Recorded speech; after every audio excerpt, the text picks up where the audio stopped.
Anne-Élisabeth Lemoine, née le 29 juillet 1970 au Plessis-Trévise, dans le Val-de-Marne, est l'une des figures emblématiques de la télévision française. Forte de plus de 2 décennies de carrière, elle est devenue un symbole de professionnalisme, de grâce et de sincérité grâce à son rôle d'animatrice de l'émission C'est à vous sur France 5. Derrière son sourire radieux et son style de présentation captivant, Anne-Élisabeth porte en elle des histoires émouvantes, de sa profonde tristesse à ses efforts acharnés, en passant par des anecdotes qu'elle partage rarement. À 54 ans, elle jette un regard empreint de fierté et de regret sur sa vie, ponctué de succès éclatants, d'échecs déchirants et de secrets qu'elle a gardés secrets. Cet article explore les aspects les plus marquants de la vie d'Anne-Élisabeth Lemoine, ses plus grandes peines, sa carrière, son amour et son mariage, ses réussites, ses secrets et le témoignage de sa famille sur son parcours émotionnel. Le plus grand chagrin d'Anne-Élisabeth Lemoine est probablement le traumatisme émotionnel de sa relation tumultueuse avec l'humoriste Mustapha El Atrassi en 2007. Cette relation, bien que de courte durée, lui a laissé de profondes cicatrices, tant physiques que mentales, car elle a été contrainte de porter plainte contre lui pour violence conjugale. Dans une rare interview accordée à Paris Match en 2017, Anne-Élisabeth a confié que cette période avait été le point le plus sombre de sa vie, où elle a dû faire face non seulement à sa douleur personnelle, mais aussi à la pression de la visibilité publique et médiatique.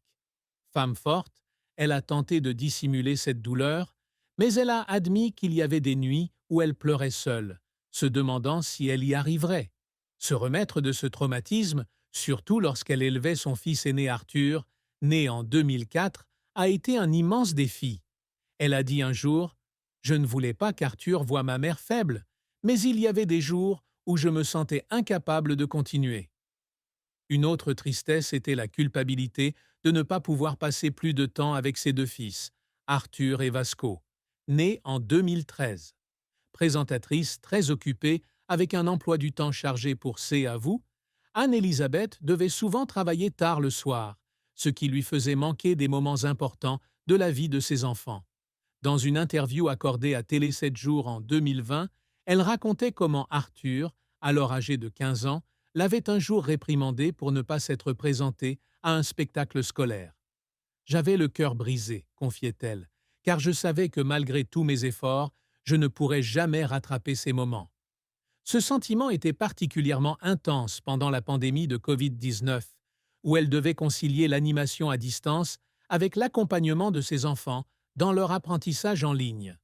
Malgré l'aide de son mari, Philippe Coelho, et de sa femme de ménage, Halima, Anne-Élisabeth avait toujours le sentiment d'être une mère ratée. Anne-Élisabeth a également une peur profonde de la mort, qu'elle a révélée lors d'une interview accordée à Paris Match en 2017. « Ce sentiment ne m'a jamais quittée, a-t-elle déclaré. Cette peur découle de son enfance dans une famille nombreuse, où elle s'est toujours sentie marginalisée, et de ses propres expériences de perte. Elle raconte qu'à mesure que ses parents, Jean-Pierre et Brigitte Lemoine, grandissaient, elle a commencé à craindre de les perdre, en particulier son père, un ancien haut fonctionnaire qui avait été camarade de promotion d'Alain Juppé à l'ENA. Ses souffrances, du traumatisme émotionnel aux pressions de la maternité, en passant par la peur de la mort, ont façonné Anne-Élisabeth, faisant d'elle une femme à la fois forte et vulnérable. La carrière d'Anne-Élisabeth Lemoine est un long parcours, jalonné de succès et de défis. Née au sein d'une famille de 7 enfants, de Jean-Pierre Lemoine, haut fonctionnaire, et de Brigitte Lemoine, inspectrice des finances, Anne-Élisabeth a grandi dans un environnement propice à l'apprentissage et à la créativité. Elle a étudié à la maison d'éducation de la Légion d'honneur, de l'école primaire au lycée, puis a étudié l'hypocagne et la cagne, avant d'obtenir une maîtrise d'histoire sous la direction de l'historien Pascal Horry. Elle est ensuite diplômée du CELSA, prestigieuse école de communication de l'Université de la Sorbonne, posant ainsi les bases de sa carrière dans le journalisme et la télévision. Anne-Élisabeth a débuté sa carrière à la fin des années 1990 par un stage au journal Le Républicain Lorrain à Nancy. Cette expérience, bien que brève, lui a permis de découvrir le rythme effréné du journalisme. En 1997, elle décroche son premier rôle en rejoignant l'émission Nulle part ailleurs sur Canal+, aux côtés de grands noms comme Marc-Olivier Fogiel.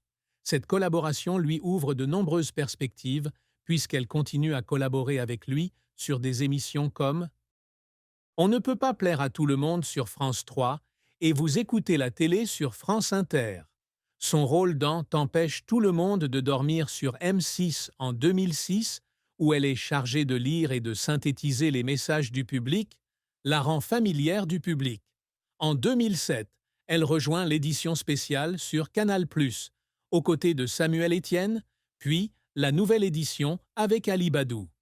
Le rôle de Joker d'Ali Badou dans la nouvelle édition en 2012 est bien accueilli, la critique soulignant sa fraîcheur et son professionnalisme.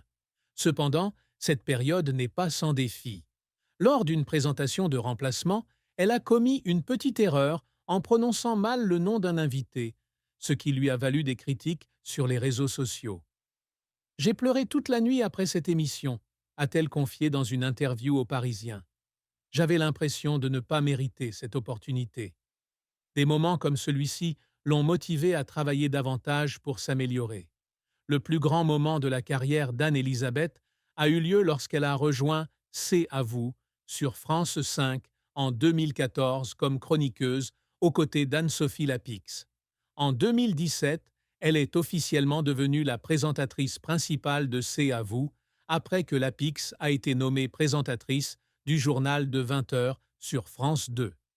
Sous sa direction, C'est à vous a connu un franc succès, rassemblant en moyenne 1,3 million de téléspectateurs par soir, soit 100 000 de plus que la saison précédente.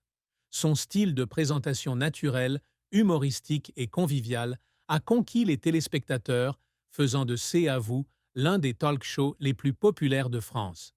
Elle anime également C'est l'hebdo, l'émission du week-end de C'est à vous, depuis 2016 et a temporairement animé Le Grand Échiquier sur France 2 en 2021 lorsque Lapix a contracté la Covid-19. Elle a cependant renoncé à animer Le Grand Échiquier pour se concentrer sur C'est à vous, une décision qu'elle a plus tard reconnue comme difficile mais nécessaire. Malgré ses nombreux succès, Anne-Elisabeth a également connu des revers. L'un d'eux a été son départ de Canal+ en 2014 pour France 5. Certains anciens collègues pensaient qu'elle abandonnait un environnement créatif pour une chaîne publique moins compétitive. Ces critiques l'ont blessée et elle a un jour confié avoir pleuré en lisant des commentaires négatifs dans la presse.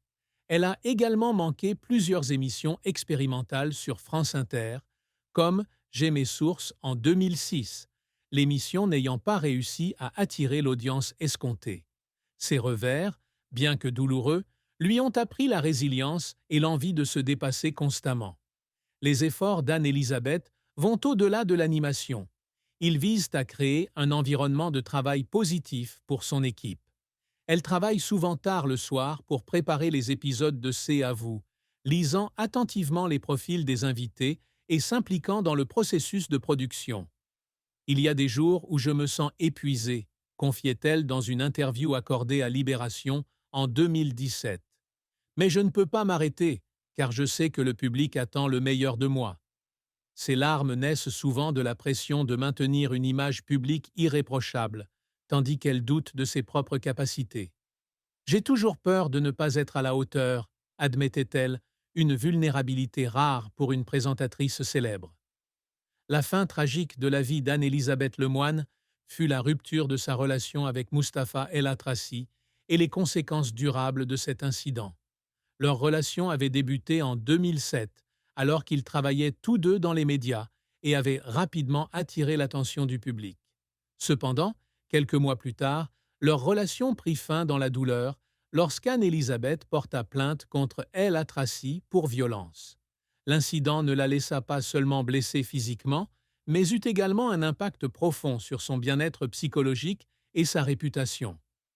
Femme indépendante en pleine construction professionnelle, elle dut faire face au ragot du public et des médias qui s'immisçaient souvent dans sa vie privée.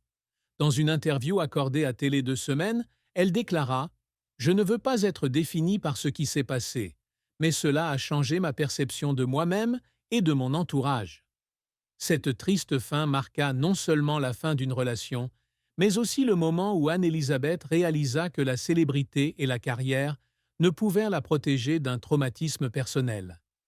Elle a confié qu'après cet incident, elle s'était repliée sur elle-même, avait perdu confiance en autrui et craignait d'être jugée. Bien qu'elle ait trouvé le bonheur auprès de Philippe Coelho, qu'elle a épousé en 2012, les souvenirs de sa relation avec Ella Tracy sont restés douloureux. « J'ai appris à pardonner, mais à ne jamais oublier », a-t-elle déclaré lors d'une interview accordée à Psychologie Magazine en 2018. Cette fin, bien que non définitive, a été un C